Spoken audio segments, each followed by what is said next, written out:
KGF chapter 3 का इंतज़ार कर करके आंखें पथरा गईं। सही कह रहे हैं ना। दिमाग में बस 3 सवाल घूम रहा है, रॉकी भाई जिंदा है या नहीं, फिल्म आखिर आएगी कब तक, और अगर आई तो इस बार विलेन कौन होगा जो रॉकी भाई से टक्कर लेगा। तो भैया पानी की गिलोरी मुंह में डाल लीजिए और आराम से बैठ जाइए, क्योंकि आज इस वीडियो में केजीएफ चैप्टर 3 का पूरा कच्चा चिट्ठा खुलने वाला है। एक एक खबर पक्की है।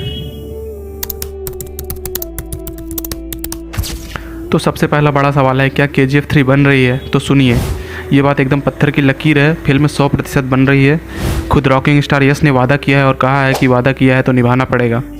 उन्होंने यह भी बोला है कि उनके और डायरेक्टर प्रशांत नील के दिमाग में इतने खतरनाक सीन हैं जो चैप्टर 2 में डाल ही नहीं पाए।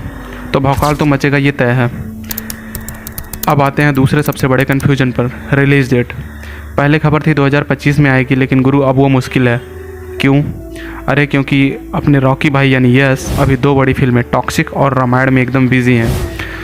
और डायरेक्टर साहब प्रशांत नील वो भी अभी खाली नहीं बैठे हैं। वो पहले प्रभास के साथ सालार 2 में काम ख़त्म करेंगे, फिर जूनियर एनटीआर के साथ उनकी एक बड़ी फिल्म लाइन में है।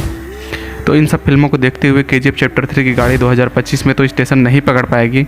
मान के चलिए कि रॉकी भाई की वापसी 2027 के आखिर या 2028 में होगी। केजीएफ चैप्टर 3 के लिए देर है पर अंधेर नहीं। अब वो सवाल जिसका जवाब पूरा हिंदुस्तान जानना चाहता है, कहानी क्या होगी? चैप्टर 2 के एंड ने सबका दिमाग हिला दिया। रॉकी भाई समुद्र में डूब गए, लेकिन फिर वो पोस्ट क्रेडिट सीन में एक और फाइल खुल गई। तो 3 बड़ी थियरी चल रही हैं, एकदम ध्यान से सुनिएगा। सबसे ज़्यादा चांस इसी का है, पोस्ट क्रेडिट सीन में 1978 से 1981 के बीच अमेरिका और 16 दूसरे देशों में रॉकी की क्राइम की फाइल दिखाई गई थी।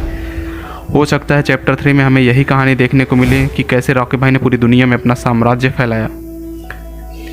ये है धांसू थियरी। कई लोगों का मानना है कि रॉकी ने अपनी मौत का नाटक किया था, असली सोना कहीं और छिपा है और वो बस दुनिया की नज़रों से गायब होना चाहता है। खुद डायरेक्टर प्रशांत नील ने कहा है, सिनेमा में तो हम मरे हुए को भी वापस ला सकते हैं। ये बड़ी दिमागी थियरी है। पूरी कहानी हमें एक राइटर सुना रहा था। हो सकता है उसने रॉकी को बचाने के लिए उसकी मौत की झूठी कहानी लिख दी हो और असली कहानी वो चैप्टर 3 में ही पता चलेगी। अधीरा और गरुड़ा के बाद विलेन तो भी टक्कर का होना चाहिए, है ना? तो गुरु, इस बार जो नाम सामने आ रहा है वो नाम सुनकर दिमाग शून्य रह जाएगा। खबरों में है कि रॉकी भाई से टक्कर लेने के लिए आ रहे हैं बॉलीवुड के ग्रीक गॉड ऋतिक रोशन। जी हाँ, केजीएफ बनाने वाली कंपनी होम्बले फिल्म्स ने ऋतिक के साथ एक बड़ी फिल्म की घोषणा की थी। अब ये केजीएफ 3 है या नहीं ये तो पक्का नहीं है, लेकिन अगर ऐसा हुआ तो सोचिए, रॉकी भाई बनाम ऋतिक रोशन, स्क्रीन फट जाएगी। So conclusion of the video is KGF chapter 3 पक्का बन रही है। रिलीज़ 2027 या 2028 में होगी।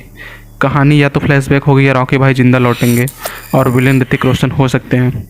तो इंतज़ार लंबा है, लेकिन अब रॉकी भाई आएंगे तो सुनामी लाएंगे ही। आपको क्या लगता है, रॉकी भाई जिंदा है और क्या ऋतिक रोशन सही विलन होंगे? नीचे कमेंट में अपना भौकाल ज़रूर दिखाइएगा। धन्यवाद।